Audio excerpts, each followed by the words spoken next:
To our amazing viewers at Cheating Tales Lab, welcome and thank you. Your presence makes these stories worth sharing. We'd love to hear, which part of the world are you joining us from? Let us know. Now, let's dive into today's story. Chapter 1, Foundation of Trust. Vince Morrison had built his life the same way he built skyscrapers, with precision, patience, and an unshakable foundation. At 42, he owned Morrison Construction, a company that had risen from a single truck operation to one of the most respected builders in the state.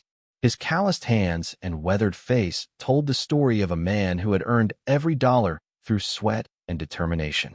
The Morrison name meant something in construction circles. When developers needed a job done right, they called Vince. When other contractors hit problems they couldn't solve, they sought his expertise. He had built his reputation on 3 principles: deliver on time, never cut corners, and honor your word. These weren't just business ethics. They were the code he lived by. His personal life reflected the same careful construction. Vince had met Claire Holbrook 15 years ago at a charity gala where his company was being honored for building a new children's hospital wing. She was 25 then, a radiant kindergarten teacher with honey blonde hair and eyes that seemed to light up when she smiled. Their courtship had been methodical, dinner dates that turned into weekend trips, which blossomed into a love that felt as solid as the foundations Vince poured. They married 3 years later in a ceremony that brought together 2 very different worlds. Vince's side was filled with rough-handed contractors, steel workers, and the kind of men who solved problems with action rather than words. Claire's side represented suburban comfort, teachers, insurance salesmen, and middle management types who had never gotten dirt under their fingernails.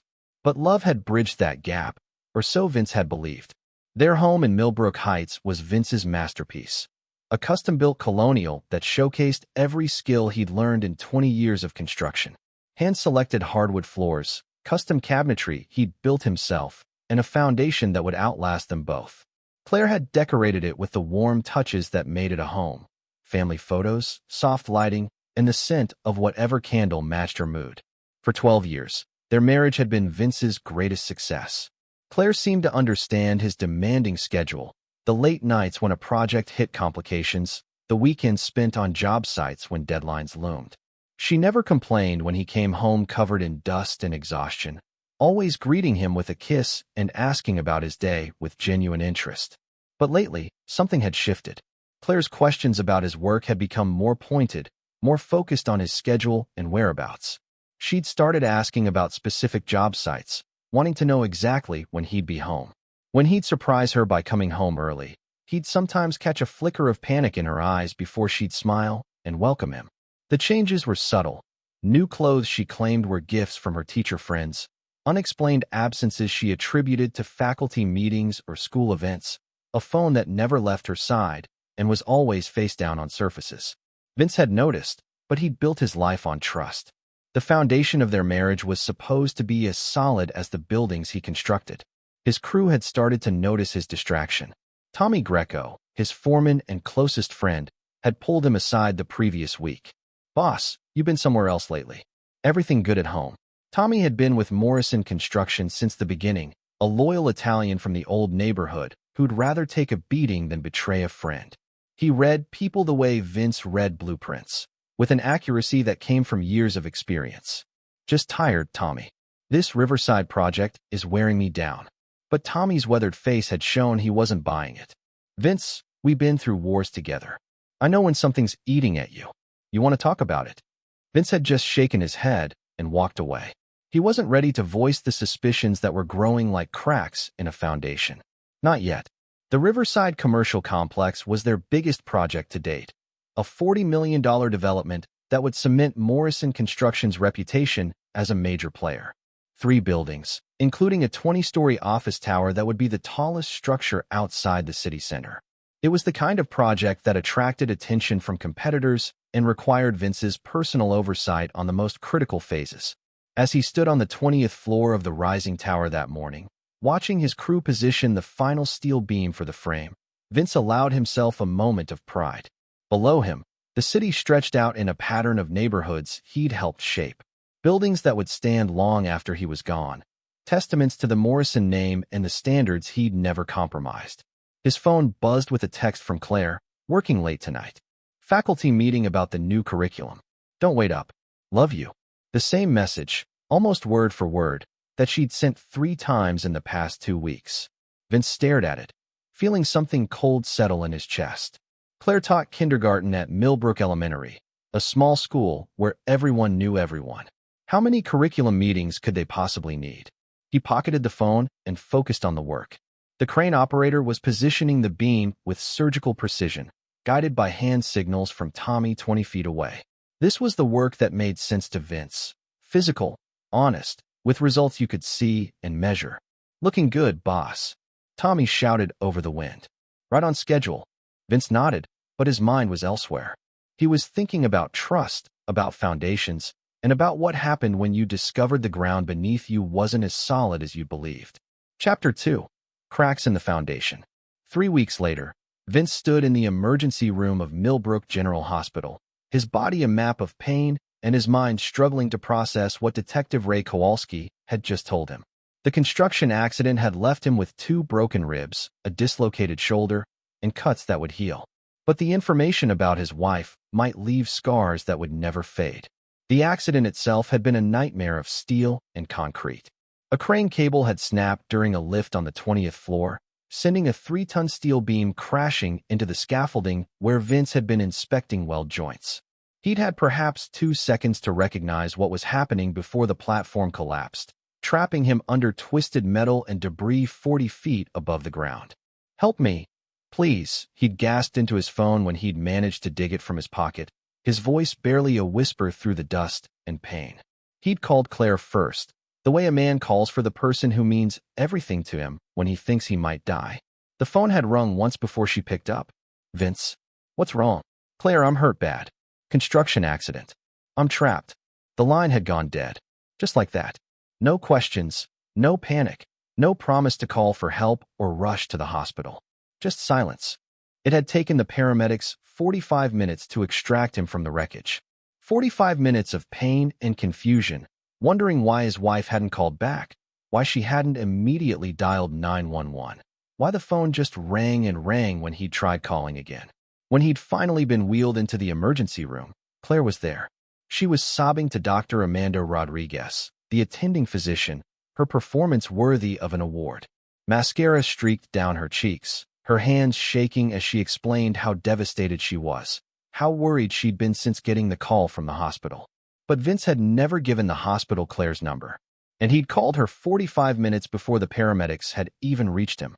That's when Detective Kowalski had appeared. Ray was a veteran cop, the kind who'd seen enough lies to recognize truth when he heard it. He'd been following up on the accident report when he'd noticed some inconsistencies in the timeline. "Mr. Morrison, I need to speak with you privately." They'd moved to an empty consultation room, away from Claire's dramatic performance. Ray had closed the door and taken out a small notebook, his face grim. "Sir, we have security camera footage from the job site, and we've reconstructed the timeline of your accident. We also have phone records." He'd paused, studying Vince's reaction. "You called your wife at 2:47 p.m. The call lasted 18 seconds. Our witness, a worker on the ground who saw everything, confirms you were calling for help at that time." Vince's blood had run cold. "What witness?" "Joey Castellano. He was operating the crane when the cable snapped. He saw you fall, heard you calling out, and immediately called 911. That call was logged at 2:48 p.m. Ray had leaned forward. "Mr. Morrison, your wife didn't call the hospital until 3:35 p.m., nearly an hour after your accident, and she told them she'd just heard about it." The room had seemed to spin. That's not possible." "I'm afraid it is. We pulled your phone records with your permission when you were unconscious. Your wife answered your call, but she didn't call for help. She didn't call the hospital. She didn't call anyone." Ray's voice had grown harder.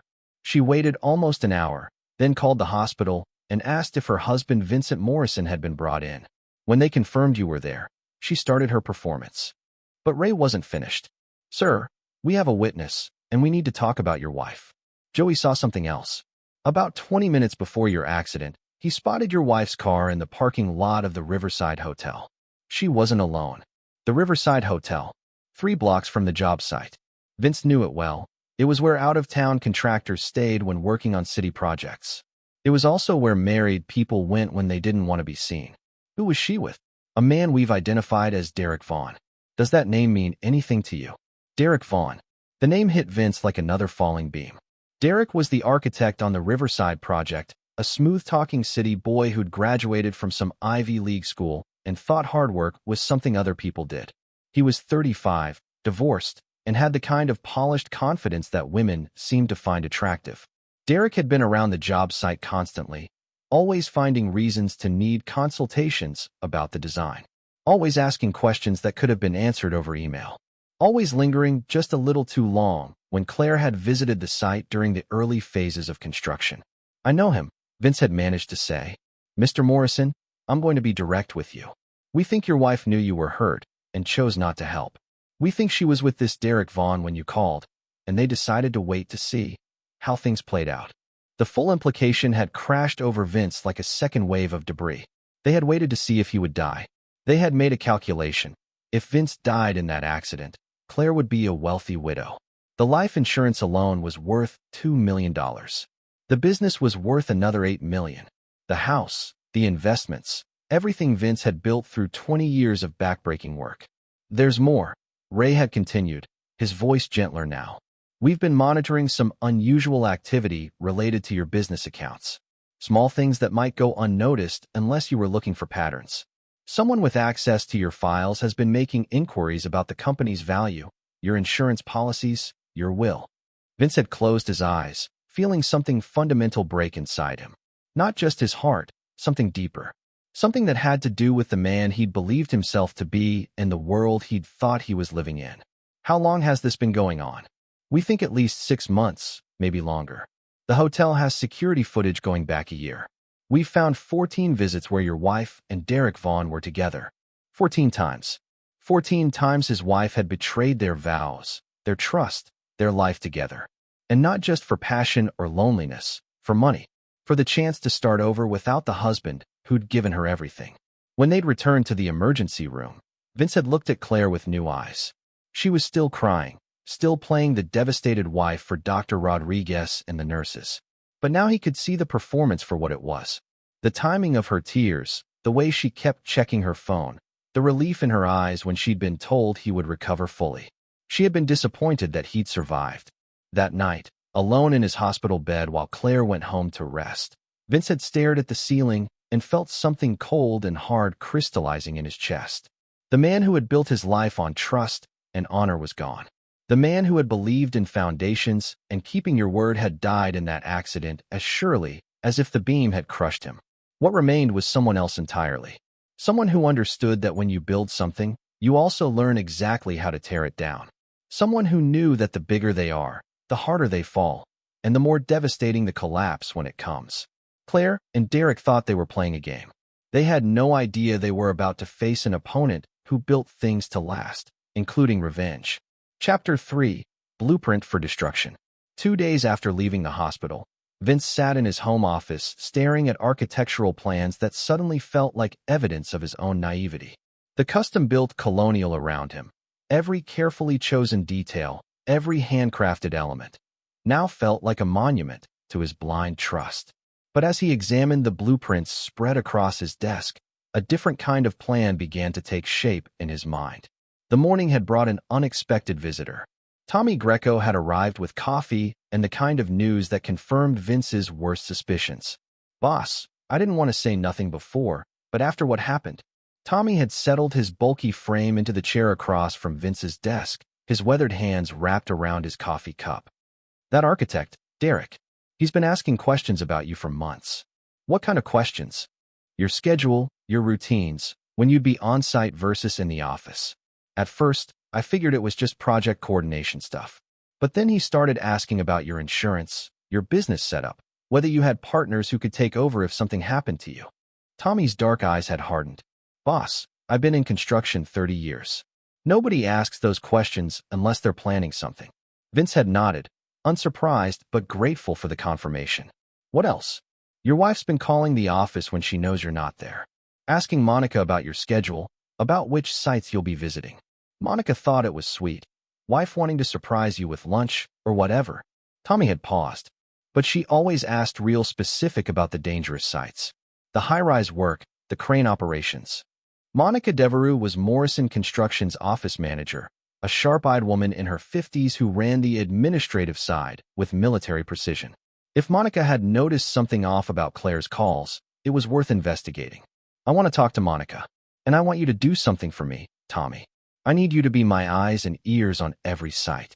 I want to know who's asking questions about what, who's been where they shouldn't be, everything.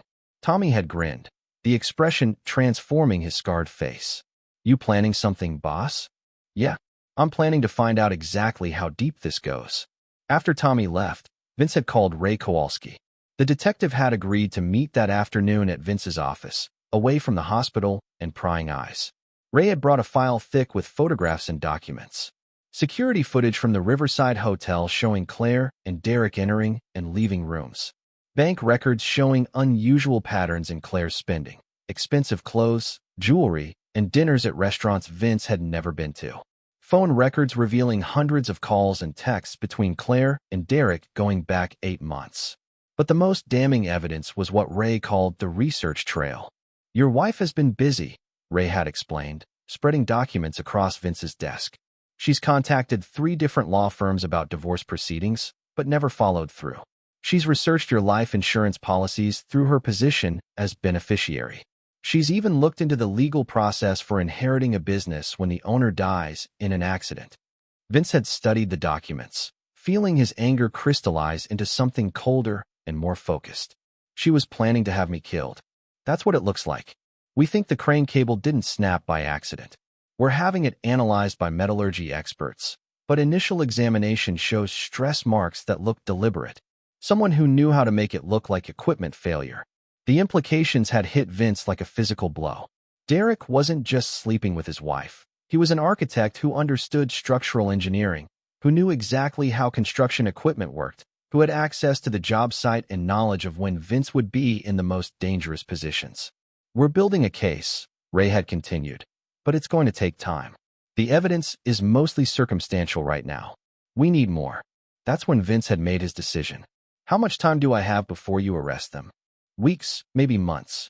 We want to be absolutely certain before we move. What? Vince had looked around his office, at the awards on the walls, the photographs of completed projects, the certificates of recognition from the community. All of it built on the belief that honest work and fair dealing would be rewarded. That trust was something sacred. That foundations, once properly laid, would support whatever you built on top of them. That man was gone now. The man sitting in this office understood that some foundations needed to be destroyed before you could build something new. Because I want to handle this my way first. Ray had studied him carefully. Vince, whatever you're thinking, be smart about it. Don't do anything that's going to ruin the case we're building. I'm not going to ruin anything. But they tried to kill me for money they haven't earned, and they think they're going to walk away from this. Vince had leaned back in his chair, his voice growing quiet and hard. They have no idea what they've started. That evening, Vince had called Monica and asked her to come in early the next morning. Monica arrived at 7 a.m. sharp, her silver hair perfectly styled and her expression serious.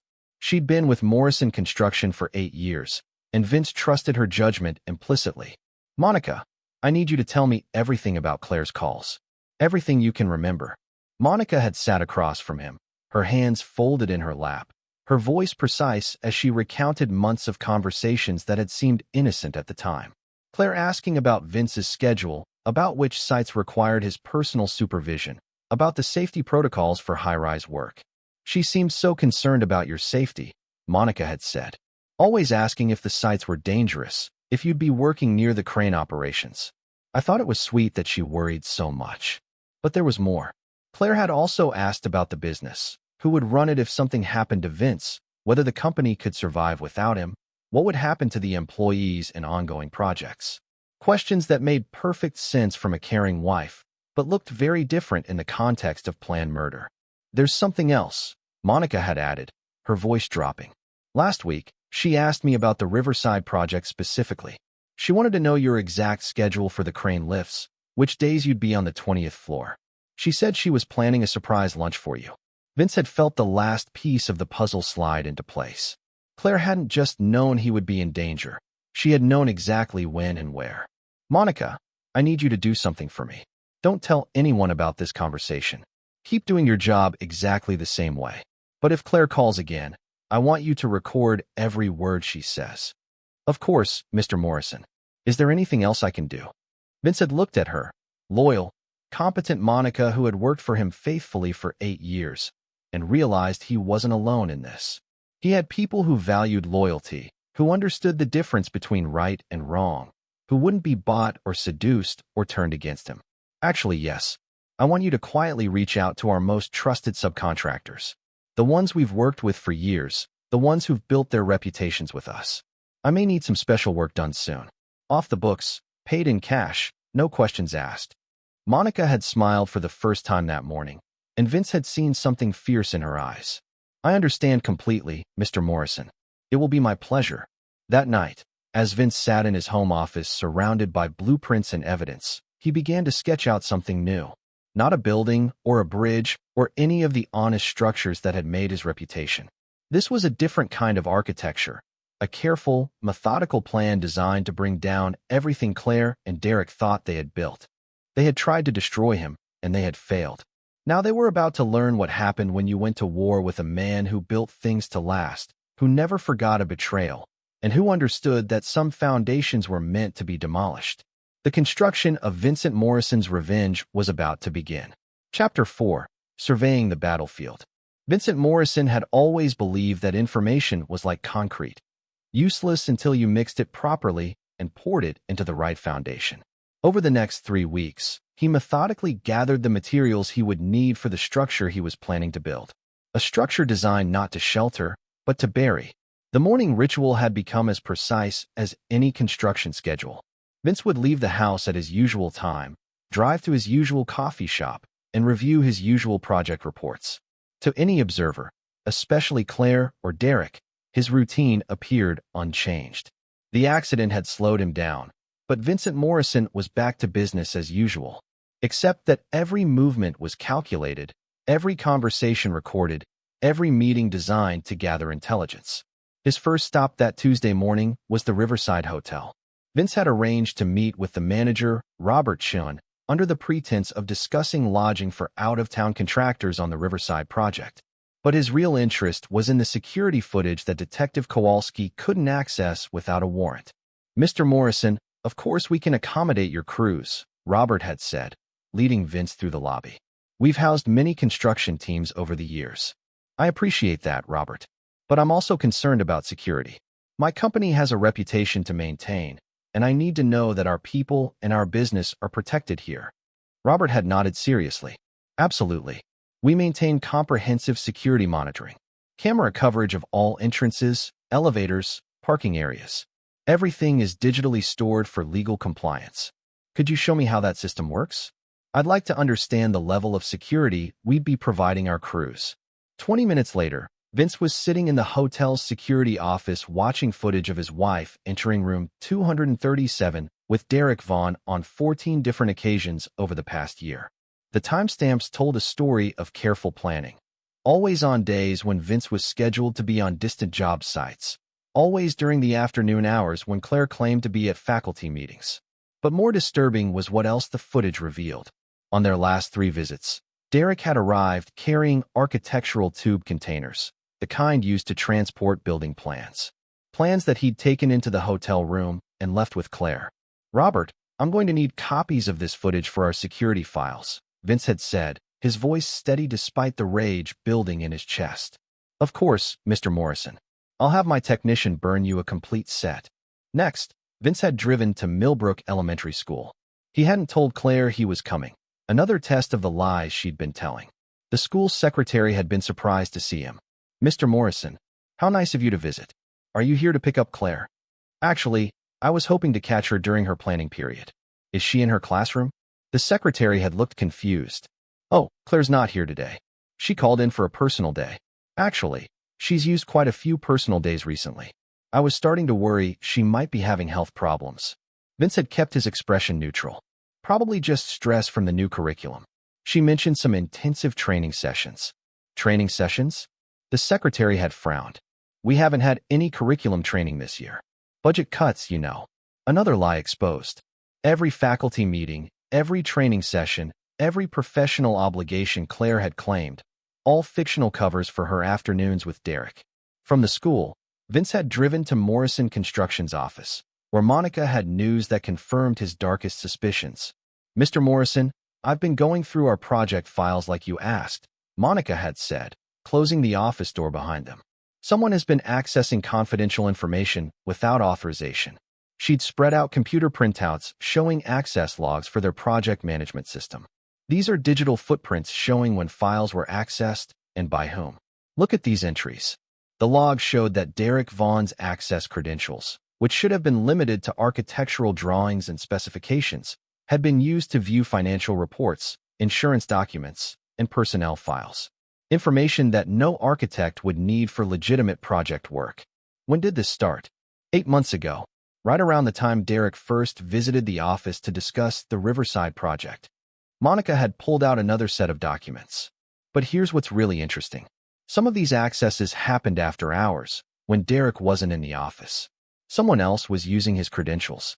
Someone with physical access to his login information. Exactly. Someone he'd shared his passwords with, or someone who'd seen him enter them. Claire. She'd been to the office dozens of times over the past year, always stopping by Derek's temporary workspace when he was there for project meetings. She'd had opportunity to observe his computer access, to memorize passwords, to plan her intelligence gathering just as carefully as she'd planned her affair. "Monica, I need you to change all the security protocols immediately. New passwords for everyone, new access levels, and I want logs of every entry going forward." "Already done, Mr. Morrison. I also took the liberty of installing some additional monitoring software. If anyone tries to access files they shouldn't, we'll know immediately." That afternoon, Vince had met with Tommy Greco at a diner across town, away from the job sites where they might be observed. Tommy had brought along Joey Castellano, the crane operator who'd witnessed Vince's accident and called for help. Joey was a compact man in his 30s with the quick reflexes and steady nerves that crane work required. He'd been operating heavy equipment for 12 years, and his assessment of the cable failure was definitive. "Mr. Morrison, that cable didn't snap from wear or overload," Joey had said, his voice low and intense. "I examined it before the investigators took it away. The break pattern was wrong, too clean, too specific. Someone had scored the internal strands in exactly the right pattern to cause failure under stress." "You're sure?" "Positive. I've seen cables fail from fatigue, overweight, environmental damage. This was deliberate. Whoever did it knew exactly how to make it look accidental while ensuring catastrophic failure." Tommy had leaned forward. "Joey's got more, boss. The night before your accident, I was doing routine maintenance checks on all the equipment. Everything was perfect. I'd stake my reputation on it. But that morning, about an hour before the accident, someone had been in the crane cab. The seat was adjusted different. There were coffee cup rings on the console, and the positioning was slightly off." Vince had felt his blood chill. Someone sabotaged the crane that morning? "That's what I think. Someone with enough technical knowledge to access the cable mechanism without triggering obvious damage. Someone who knew you'd be in position for the lift at exactly 2:47 p.m. The pieces were falling into place with the precision of a demolition sequence. Derek had architectural training that included structural engineering. He'd had access to the job site and knowledge of Vince's schedule. And he'd had inside information from Claire about exactly when Vince would be in the most vulnerable position. But Joey had one more revelation. "Mr. Morrison, I've been thinking about this nonstop since the accident. The only way someone could have timed this so precisely is if they had real-time information about your location. I think someone was watching the site that day, waiting for the exact moment to trigger the failure." "Watching from where?" "The Riverside Hotel has a clear view of the 20th floor. Room 237 specifically. I checked the angles myself. Room 237. The same room where Claire and Derek had been meeting. The same room with the perfect vantage point to watch Vince die. That evening, as Vince sat in his office reviewing the intelligence he'd gathered, his phone rang. Claire's voice was bright and cheerful, the performance of a loving wife calling to check on her recovering husband. "Hi, honey. How are you feeling today? You've been working so hard since the accident." "I'm fine, Claire. Just trying to catch up on everything that fell behind while I was in the hospital. That's wonderful. I'm so proud of how you're bouncing back. A pause. Oh, I forgot to mention, I have another faculty meeting tonight. New state requirements for standardized testing. It might run late. Another lie. Vince had already confirmed with the school that no meetings were scheduled. He knew exactly where Claire would be spending her evening, and with whom. Of course, sweetheart. Don't worry about dinner. I'll grab something at the office. You're so understanding. I love you so much, Vince. I love you too, Claire. But as Vince hung up the phone, he realized that the man who had loved Claire Morrison was as dead as if the steel beam had crushed him completely. What remained was someone harder, colder, and infinitely more dangerous. Someone who now had all the information he needed to begin construction on the most important project of his life. Not a building that would stand for decades, but a reckoning that would be remembered forever. Claire and Derek thought they had committed the perfect crime. They were about to discover that Vincent Morrison didn't just build structures. He built consequences. Chapter 5. Assembling the Crew. The abandoned warehouse on the south side of town had been one of Morrison Construction's first major renovation projects 15 years ago. Vince had transformed it from a crumbling relic into a modern distribution center, but the company had outgrown the space and moved on. Now it served a different purpose. A place where conversations could happen without witnesses and plans could be made without oversight. Vince stood in the center of the cavernous space, surrounded by 5 men who had built their reputations alongside Morrison Construction. These weren't ordinary contractors. They were specialists, each with skills that extended far beyond conventional building trades. Gentlemen, Vince began, his voice echoing in the empty space. You're here because over the years, you've proven something that's become rare in business today. Loyalty. When I've needed you, you've delivered. When you've needed work, I've provided it. We've built something together that goes deeper than contracts and paychecks. The men nodded. They understood the code of their world. Loyalty earned through shared risk, trust built through keeping promises, bonds forged in the honest sweat of difficult work. Tony, the bull, Marconi stepped forward first. Tony was a demolition specialist whose Italian family had been bringing down buildings for 3 generations. He was built like his nickname suggested. Thick, powerful, and unstoppable when he set his mind to something. More importantly, Tony had connections in places where questions weren't asked and problems could disappear. Vince, whatever you need, you got it. After what happened to you, what they tried to do. Tony's scarred hands clenched into fists. That ain't just business. That's personal. Next was Carl Ghost Williams, an electrician whose nickname came from his ability to move through buildings without leaving traces. Carl was thin and quiet, with the kind of technical knowledge that could make security systems fail or communications mysteriously disappear. He'd learned his skills in the military before finding his way into construction, and some of those military skills had never left him. Been waiting for you to call this meeting, Carl said softly. Figured you weren't the type to let something like this slide. Luis Mendez had started as a concrete finisher but developed into something more, a master of making things look exactly as they should while hiding what they actually were. Luis could create false walls, hidden compartments, and structural modifications that would fool any inspector. His work was art, and his art sometimes served purposes that regular contractors didn't discuss. My family understands betrayal, Luis said, his accent thick with controlled anger. We take care of our own. The 4th man was Frank Numbers Kowalski, Detective Ray's younger brother, though neither spoke of their family connection in professional settings. Frank had left the police force after 10 years to become a private security consultant, specializing in investigation and surveillance. His contacts in law enforcement were invaluable, and his understanding of evidence and procedure made him careful in ways that kept everyone safe. Ray told me what they did to you, Frank said. Told me what the evidence shows. This isn't justice. This is war. Finally, there was Marcus Doc Reynolds, whose medical training as a combat medic had evolved into something more comprehensive over the years. Doc could treat injuries without hospitals, acquire materials without prescriptions, and ensure that certain activities left no lasting traces. He was the kind of man you hoped never to need, but who you were grateful to know if the need arose. They tried to kill you, Vince. That crosses every line there is. Whatever you're planning, I'm in. Vince looked at each man in turn, seeing not just their willingness but their understanding. This wasn't about money or revenge. It was about the fundamental code that held their world together. When someone broke that code, when they violated the trust that made their community possible, consequences had to follow. Here's what I know, Vince began, and spent the next hour laying out everything he'd discovered. The affair, the planned murder, the insurance money, the systematic betrayal that had been growing for 8 months. He showed them the evidence, photographs, documents, security footage, financial records. When he finished, the warehouse was silent except for the sound of 5 men processing the magnitude of what they'd heard. Tony spoke first.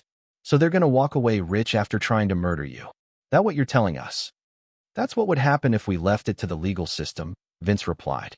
But we're not going to do that. What do you need? Carl asked simply. Vince pulled out architectural drawings, not building plans, but something else entirely. A methodical, step-by-step blueprint for dismantling 2 lives with the same precision that his crew brought to their construction projects. I need surveillance on both of them, 24 hours a day. I need to know where they go, who they talk to, what they do when they think no one's watching. I need access to their homes, their cars, their communications. I need their financial records, their daily routines, their weaknesses and pressure points. Frank nodded. That's doable.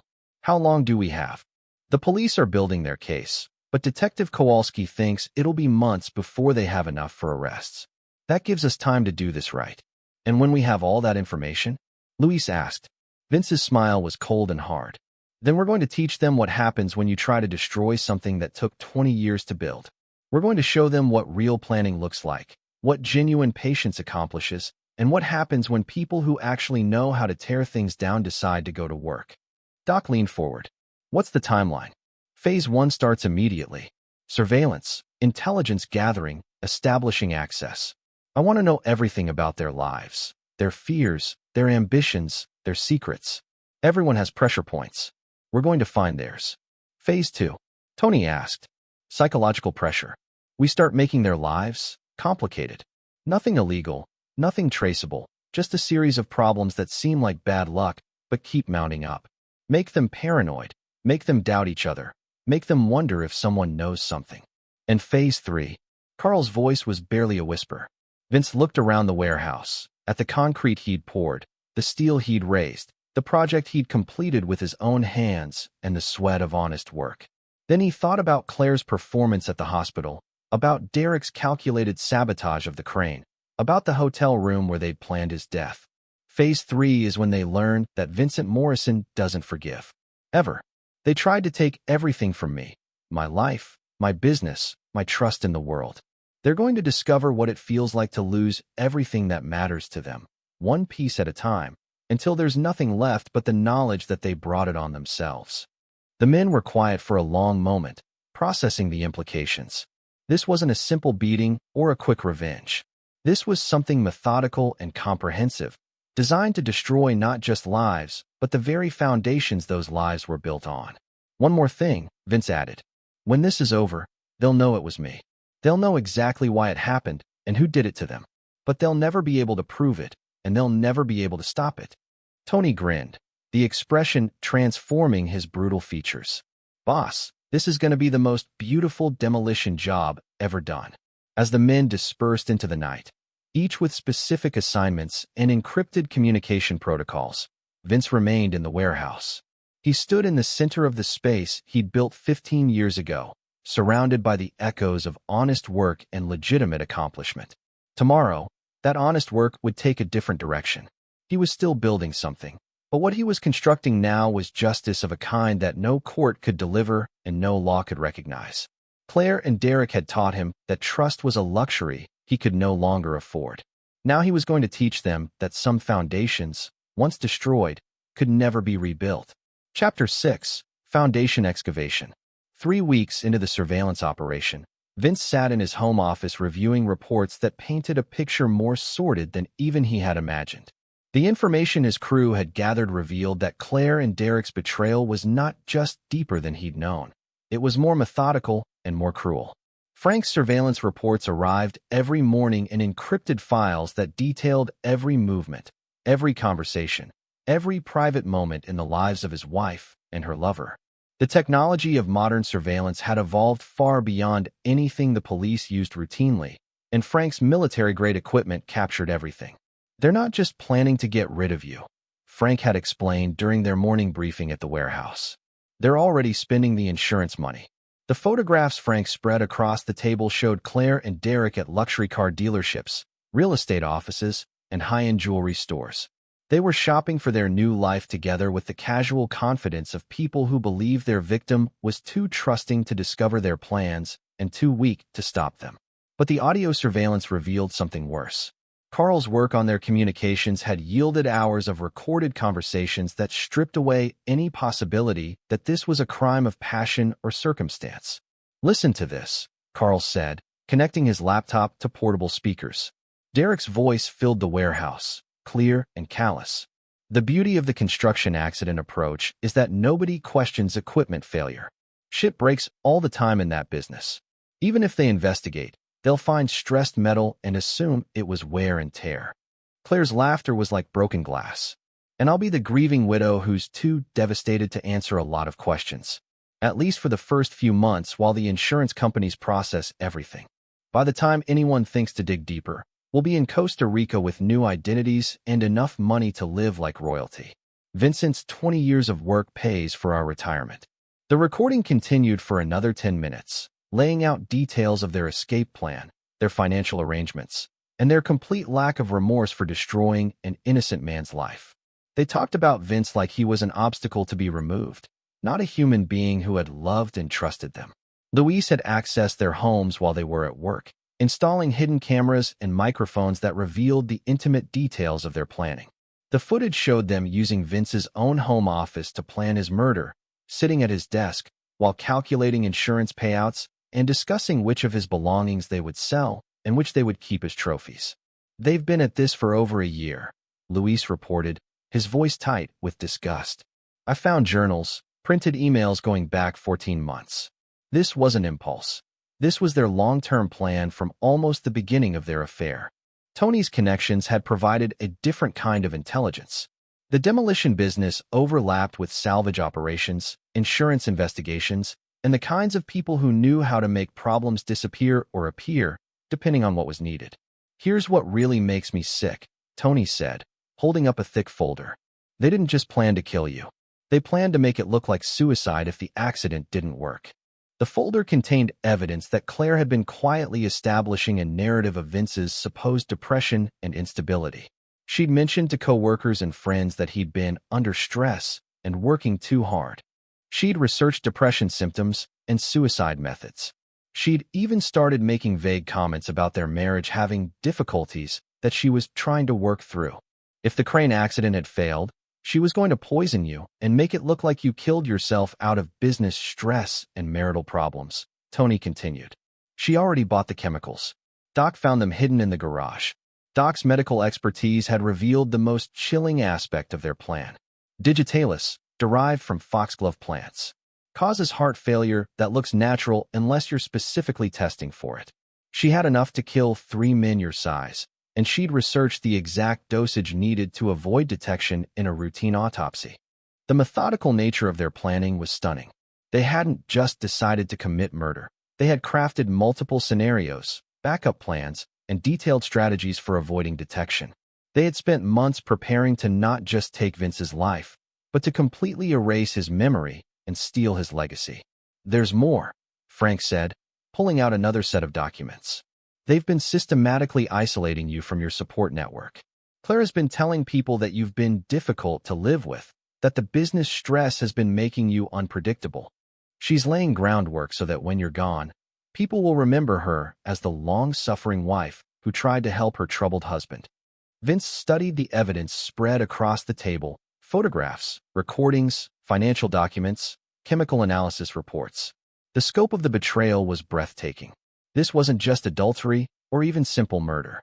This was the complete annihilation of everything he had built, everything he represented, everything he was. "What's our next move?" Marcus asked. Vince looked around at his crew. 5 men who had risked their reputations and possibly their freedom to help him uncover the truth. Men who understood that some violations demanded consequences that the legal system couldn't provide. Now we start showing them what real planning looks like, Vince said. They think they're smart because they've been able to fool one trusting man. They're about to discover what happens when they go up against people who actually know how to destroy lives. He pulled out his own set of plans, detailed, methodical blueprints for psychological warfare that would make Claire and Derek's schemes look like children's games. Phase 2 starts tomorrow. We're going to introduce uncertainty into their lives. Small problems at first, the kind of things that could be coincidence. But they'll escalate, and they'll pile up, and eventually Claire and Derek will start to realize that someone knows exactly what they've been doing. How do we start? Carl asked. With their confidence. Right now, they think they're in control. They think they've planned for everything, and that Vince Morrison is too stupid to threaten them. We're going to show them how wrong they are, one perfectly executed problem at a time. Vince spread out the first phase of his counterplan. It was elegant in its simplicity, a series of seemingly unrelated incidents that would slowly destroy the foundation of security that Claire and Derek had built their future on. The beauty of this approach, Vince explained, is that each individual incident will seem explainable. Bad luck, bureaucratic mix-ups, coincidence. But taken together, they'll create a pattern of pressure that will make them paranoid and desperate. And when they're paranoid and desperate? Tony asked with a grin. That's when people make mistakes. And when Claire and Derek make mistakes, we'll be there to document every one of them. By the time we're finished, they'll have provided us with all the evidence we need to destroy them completely. As the meeting ended and the men prepared to implement their assignments, Vince remained in the warehouse, staring at the architectural drawings of his revenge. For 20 years, he had built structures designed to last, to shelter, to serve the community. Now he was building something different. A systematic demolition of 2 lives that had forfeited their right to the trust and protection that society provided. Claire and Derek had declared war on everything Vincent Morrison represented. They were about to discover that Vincent Morrison was very, very good at war. Chapter 7. Controlled Demolition. The first cracks began to appear in Claire and Derek's perfect world on a Tuesday morning in late October.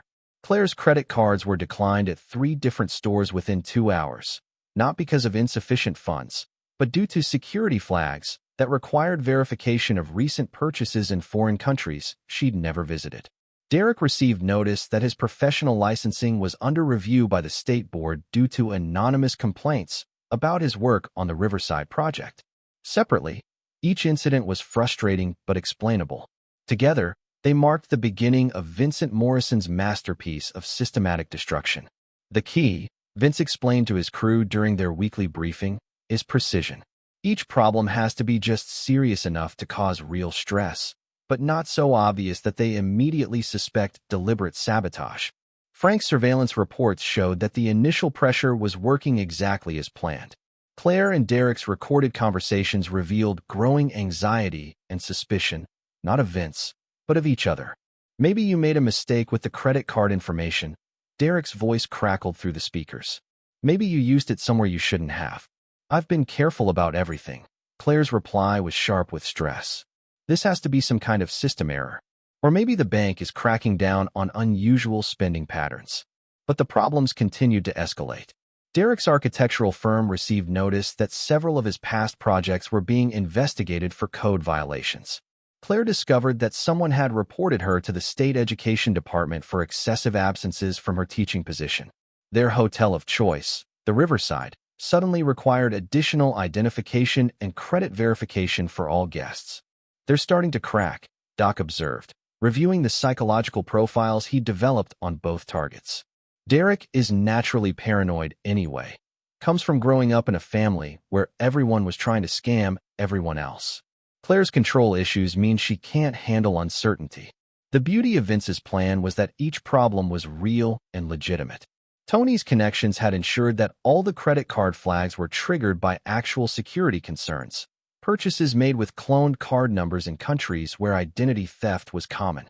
The licensing complaints came from real contractors who had genuine concerns about Derek's work quality. The education department reports were filed by anonymous sources who had documented evidence of Claire's violations. We're not framing them, Vince clarified during one strategy session. We're just making sure that their actual violations get the attention they deserve. 2 weeks into Phase 2, Carl intercepted a phone call that revealed how deeply the pressure was affecting their relationship. "This is your fault."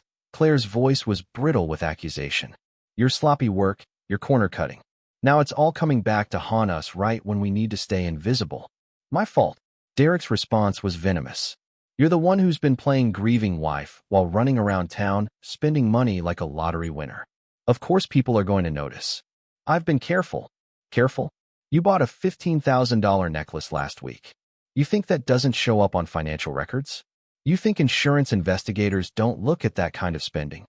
The conversation degraded into accusations and recriminations that revealed just how shallow their bond actually was. Without the shared goal of murdering Vince to unite them, Claire and Derek had little foundation for their relationship beyond lust and greed. But Vince wasn't finished applying pressure. Louise had been busy in both their homes, making subtle modifications that created ongoing problems. Claire's house developed mysterious electrical issues that required expensive repairs. Derek's apartment building received notice of pest control problems that forced fumigation and temporary relocation. The psychological warfare intensified when Frank arranged for both of them to receive anonymous packages containing photocopies of their hotel registration records. No threats, no demands, just evidence that someone knew about their affair and was documenting their activities. "That's when they'll start to understand," Vince explained to his crew. "Right now they think their problems are random bad luck.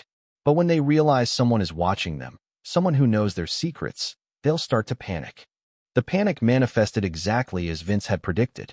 Claire and Derek's conversations became increasingly paranoid and desperate. They started meeting in different locations, using cash instead of credit cards, and generally behaving like the criminals they actually were. "We need to accelerate the timeline," Derek said during a conversation Carl recorded from their new meeting spot, a diner 40 miles outside town. "Someone knows something, and we can't wait for the police investigation to fade away." "What are you saying?" "I'm saying maybe it's time for Plan B. Maybe Vincent has another accident, something that can't be traced back to equipment failure." Claire's response chilled even Vince's hardened crew. "You mean murder him directly?" "I mean finish what we started. We've come too far to back down now." That conversation changed everything. What had been psychological warfare now became a race against time. Claire and Derek weren't just guilty of attempted murder, they were actively planning to try again. Vince called an emergency meeting for that evening. His crew gathered in the warehouse, their faces grim as they listened to the recorded conversation. "They're going to try again," Frank said unnecessarily. "And this time, they won't try to make it look accidental." "How long do we have?" Tony asked. Based on their conversation, maybe 2 weeks. They're planning something for the anniversary of their first attempt, some kind of poetic justice in their minds. Vince stood and walked to the center of the warehouse, his mind racing through calculations and possibilities. For weeks, he had been the architect of a careful, methodical campaign of psychological pressure. Now he had to become something else, a general preparing for a battle where the stakes were life and death. "We moved to Phase 3 immediately," he announced. "No more gradual pressure, no more subtle problems. They've declared their intention to commit murder, and that changes the rules completely." "What do you need?" Marcus asked. Vince turned to face his crew, 5 men who had committed themselves to his cause, who understood that some betrayals demanded consequences beyond what the law could provide. "I need them to understand exactly who they've been trying to destroy. I need them to realize that Vincent Morrison isn't the weak, trusting fool they thought they were manipulating. And I need them to face the consequences of their choices in a way they'll never forget." He pulled out the final set of plans, blueprints for a confrontation that would settle the accounts between them once and for all. The preliminary campaign had been about pressure and psychology. What came next would be about justice and retribution. "They want to play with people's lives," Vince said, his voice carrying the weight of 20 years of honest work and absolute betrayal. "They're about to learn what happens when they try that game with someone who actually knows how to win." The men studied the plans, seeing in them the culmination of everything they had worked toward. This wasn't just revenge. It was the restoration of order to a world where trust meant something and betrayal carried a price. "When do we start?" Carl asked. Vince looked around the warehouse one more time, thinking about the man he had been before the accident and the man he had become since. The transformation was complete now. Vincent Morrison, the trusting husband, was gone. What remained was someone harder, colder, and infinitely more dangerous. Tomorrow, he said. Tomorrow, Claire and Derek learn what real planning looks like. Chapter 8. The Final Blueprint. The Riverside Hotel had been the stage for Claire and Derek's deception for over a year. It seemed fitting that it would also be the setting for their education and consequences. Vince stood in room 238, directly across the hall from their usual meeting place, reviewing the final details of an operation that would end their threat permanently while ensuring that justice was served in a way the legal system could never achieve. The room had been rented under one of Frank's carefully maintained false identities, paid for in cash, with occupancy records that would disappear into the bureaucratic maze of hotel administration. Carl had spent 3 days wiring the space with surveillance equipment and communication systems that would allow Vince's crew to monitor and coordinate every aspect of what was about to unfold. "They'll be here in 2 hours, Frank reported, checking his encrypted phone. Same routine as always. Derek arrives first. Claire follows 15 minutes later. They think they're planning Vincent Morrison's funeral. Instead, they're walking into their own reckoning." The confrontation had been months in the making, requiring careful orchestration of events that would bring Claire and Derek to exactly the right place at exactly the right time with exactly the right mindset. They needed to be desperate enough to take risks, confident enough to believe they still controlled the situation, and isolated enough that their choices would have consequences no one could prevent. Vince had spent the previous week creating the perfect storm of pressure. Derek's architectural firm had received notice that his professional insurance was being canceled due to risk assessment concerns. Claire had been informed that her teaching position was under review for violating attendance policies. Both had received anonymous deliveries of photographs showing them together in compromising situations. The psychological campaign had achieved its goal. Claire and Derek were panicked, paranoid, and convinced that someone was closing in on their secret. Their recorded conversations showed two people desperate enough to do anything to protect themselves and their plans. "We have to eliminate the threat," Derek had said during their most recent meeting. "Vincent knows something, or someone who works for him knows something. Either way, he's too dangerous to leave alive." That conversation had taken place 48 hours ago. Since then, Vince's crew had been implementing the final phase of his plan, a carefully orchestrated series of events designed to give Claire and Derek exactly what they thought they wanted while ensuring that their choices would destroy them. "Tony, are you in position?" Vince spoke into his headset. "Ready, boss. All exits are covered, and we have complete privacy. Hotel security has been temporarily redirected." Tony's connections had ensured that the Riverside Hotel's normal security protocols would experience convenient technical difficulties during the crucial time frame. Camera systems would malfunction, electronic locks would fail to record access attempts, and the skeleton crew working the evening shift would be dealing with emergencies in other parts of the building. "Luis, status report. Construction is complete. Room 237 has been modified according to specifications. They'll have exactly the privacy they think they want." Luis had spent 2 days making subtle alterations to the hotel room where Claire and Derek had planned Vince's murder. The changes were invisible to casual inspection, but would become very significant when the confrontation began. "Carl, communications? All channels are clear. We have complete monitoring capability and full control over electronic systems in the target area. Doc, medical? Standing by with everything we might need. Though based on the plan, I don't think we'll be providing aid to the opposition." Marcus's voice carried dark humor, but his preparation was absolutely serious. What was about to happen would require careful management of evidence, witnesses, and consequences. "Frank, final surveillance check." Derek arrived 10 minutes ago. Claire's car just pulled into the parking lot. "Everything is proceeding exactly as predicted." Vince took a deep breath, feeling the weight of months of planning and 20 years of betrayed trust settling onto his shoulders. In a few minutes, he would face the two people who had tried to destroy everything he had built.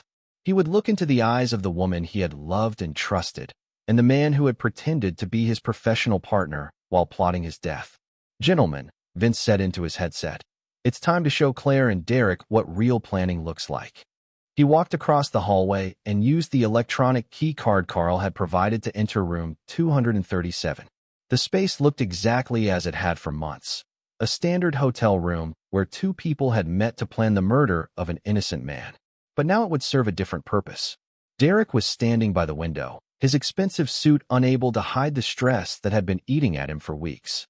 He turned as Vince entered, his face cycling through confusion, recognition, and terror in the space of 3 seconds.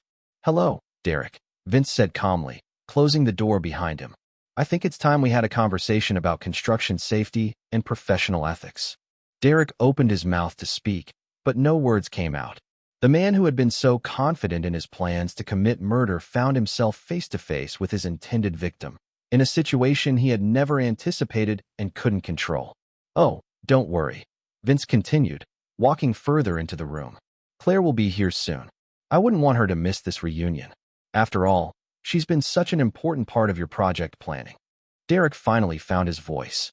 "Vincent, I don't know what you think you know, but I know everything, Derek. Every detail, every conversation, every plan. I know about the crane sabotage, the insurance money, the backup plan with the digitalis. I know about the fake depression narrative and the suicide scenario. I know about your escape route to Costa Rica and your plans to live off my life's work." The color drained from Derek's face. "You can't prove any of that." Vince smiled, the expression carrying no warmth whatsoever. "Derek, I don't need to prove anything. I'm not here as a plaintiff in a lawsuit or a witness in a criminal trial. I'm here as Vincent Morrison, the man you tried to murder for money you didn't earn." A soft knock at the door interrupted the conversation. Claire's voice called out, "Derek? It's me." "Come in, sweetheart," Vince called back. "We're having a fascinating discussion about architecture and planning." The door opened, and Claire stepped into the room, her face bright with the anticipation of lovers meeting for a secret rendezvous. The expression died when she saw Vince standing in the center of the room, calm and confident, and very much alive. "Hello, Claire," Vince said. "I thought it was time the three of us had an honest conversation about our future together." Claire's mouth opened and closed like a fish gasping for air. The performance skills that had served her so well when playing the grieving wife abandoned her completely when faced with the reality of discovery. "Vincent, what are you doing here? How did I know about your afternoon meetings? How did I know about your plans to kill me and steal my life's work? How did I know about the crane sabotage and the backup murder plot?" Vince reached into his jacket and pulled out a tablet computer. With a few touches, he activated a video file that began playing on the screen. Claire and Derek's own voices filled the room, recorded during their planning sessions where they had discussed the details of his murder with casual cruelty. "I know everything because I've been watching and listening for months," Vince continued. "Every conversation, every meeting, every moment you thought you were safe and unobserved. I have documentation of every crime you've planned, every betrayal you've committed, every moment you've spent preparing to destroy an innocent man." Derek stepped toward the door, but Vince's voice stopped him. "I wouldn't try to leave, Derek. The hotel is experiencing some technical difficulties tonight, and I'm afraid the electronic locks are malfunctioning. You'll find that the door won't open without the right authorization." Derek tried the handle anyway. The door remained firmly locked. "Sit down," Vince commanded, his voice carrying the authority of a man who had spent 20 years managing construction crews and dangerous situations. "Both of you, we have business to discuss." Claire and Derek reluctantly took seats on the edge of the bed, their faces pale with the realization that their perfect plan had somehow become their worst nightmare. "Now," Vince said, setting the tablet on the dresser where they could both see it clearly, "let's talk about consequences." Chapter 9, Final Demolition. The silence in the hotel room stretched for 30 seconds while Claire and Derek processed the magnitude of their situation. They had expected to be planning Vincent Morrison's death. Instead, they found themselves facing a man who had systematically dismantled their lives while they believed themselves to be in control. "You're wondering how this happened," Vince said, his voice carrying the calm confidence of someone who had built his revenge as carefully as he built skyscrapers. "You're wondering how the trusting fool you thought you were manipulating managed to outmaneuver the two brilliant schemers who had planned the perfect murder." Derek found his voice first. "Vincent, whatever you think you know, I think I know that you scored the crane cable to create a catastrophic failure that would kill me while making it look like an equipment accident. I think I know that you positioned yourself in this hotel room to watch me die, and that you were disappointed when I survived." Vince activated another file on the tablet. Security footage from the construction site played on the screen, showing Derek accessing the crane equipment in the early morning hours before the accident. I think I know that when the murder attempt failed, you and my wife decided to accelerate your timeline and try a more direct approach. Another file opened, playing the recorded conversation where they discussed eliminating him as a threat. Claire finally spoke, her voice barely a whisper. How long have you known? I've suspected for months. I've known for certain since Detective Kowalski showed me the evidence. But I've been planning this confrontation since the day I realized my wife was more disappointed than relieved when I survived your murder attempt. Vince walked to the window and looked out at the construction site where they had tried to kill him. The building was nearly complete now, rising into the night sky as a testament to honest work and legitimate achievement. You made a fundamental error in your planning, he continued.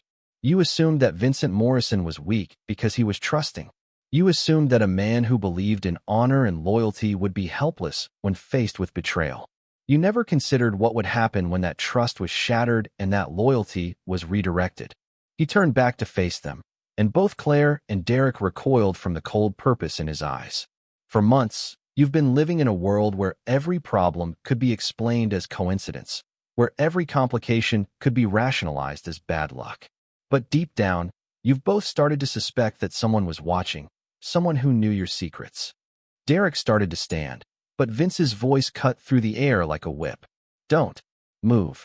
The architect froze, recognizing something in Vince's tone that warned against testing his patience further.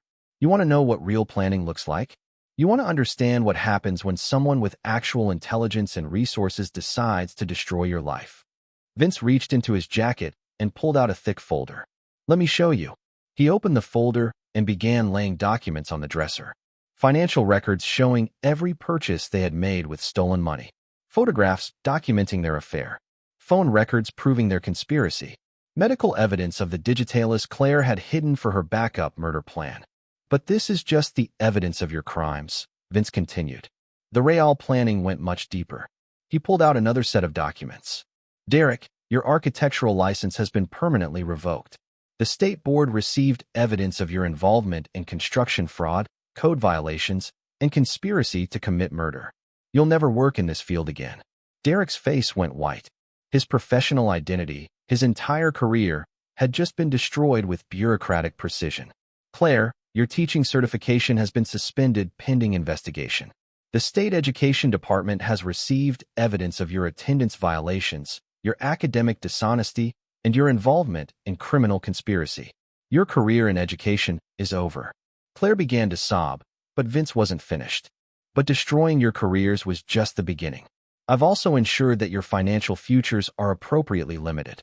Derek, your bank accounts have been frozen pending investigation of suspected money laundering. Claire, your access to our joint accounts has been terminated, and divorce proceedings have been initiated that will leave you with exactly what you brought to our marriage. Nothing. The documents kept coming. Criminal referrals to the district attorney's office. Civil lawsuits for fraud and conspiracy. Insurance investigations that would pursue both of them for attempted murder for financial gain. You thought you were planning to steal my life and live happily ever after, Vince said. Instead, you've destroyed your own lives so completely that you'll spend the next 20 years in legal proceedings, bankruptcy, and very likely prison. Derek finally found the courage to speak. You can't prove we tried to kill you. Vince smiled, and the expression was terrifying in its complete lack of humanity. Derek, I don't need to prove anything in a court of law. I've already destroyed everything that mattered to you. Your career, your finances, your freedom, your future. But you're right that the legal system has limitations. He walked back to the window and gestured toward the construction site. That building out there will stand for 100 years. It's built on a foundation that will never shift, never crack, never fail. It represents honest work, legitimate achievement, and the kind of legacy that lasts. He turned back to face them. You tried to build your future on my death. You tried to create happiness through murder and theft. But foundations built on evil don't last, Derek. They crumble under their own weight. Vince reached into his jacket one final time and pulled out a small device that looked like a garage door opener. This hotel room has been modified with several improvements that Luis installed while you thought you were safe and unobserved. Hidden cameras have been recording everything that's happened here tonight.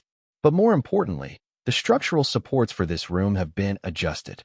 Derek and Claire looked around the room with growing horror, finally understanding that they had walked into something much more dangerous than a confrontation. "Vincent, you can't," Claire began. "I can't what?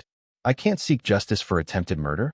I can't protect myself from people who have already tried to kill me once and were planning to try again." Vince pressed a button on the device.